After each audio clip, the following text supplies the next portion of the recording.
Dans le cadre de l'animation des plateformes locales dialogue public-privé, le secrétariat exécutif du comité de concertation État-secteur privé a effectué une mission à San Pedro. Une mission conduite dans la ville balnéaire avait pour objectif de maintenir la dynamique d'interaction entre les acteurs publics et privés au sein des comités locaux. Plus de précisions dans ce reportage de Abel Kwao commenté par Anja Sémian.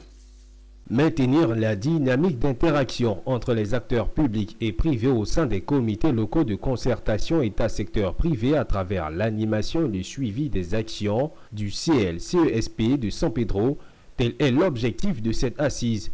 Au cours de cette 6e réunion, l'état d'avancement des dossiers en cours a été fait, de nouvelles préoccupations ont été examinées ainsi que les perspectives.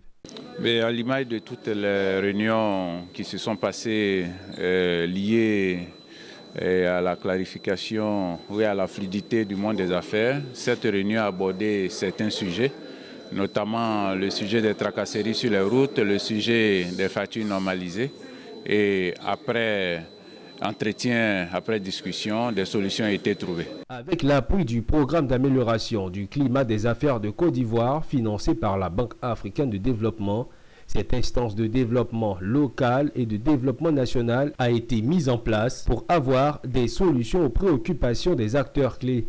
Une satisfaction pour les participants. Nous venons de finir la 6e réunion. Nous partons très satisfaits parce que les acteurs publics et privés ont répondu. On se rend compte que petit à petit, le cadre est en train d'être approprié par les acteurs. Et on a vu que les échanges étaient francs.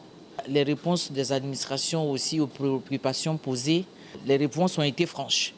Et donc vraiment je suis satisfait parce que je vois qu'il y a un excellent travail qui a été fait par le secrétariat exécutif du comité de concertation État-secteur privé pour justement faire en sorte que ce dialogue-là soit quelque chose de vécu. Il convient de souligner que les activités du CESP de San Pedro ont démarré depuis 2019 et ce par la volonté du comité de concertation État-secteur privé de contribuer à créer les conditions pour une meilleure attractivité des pôles économiques régionaux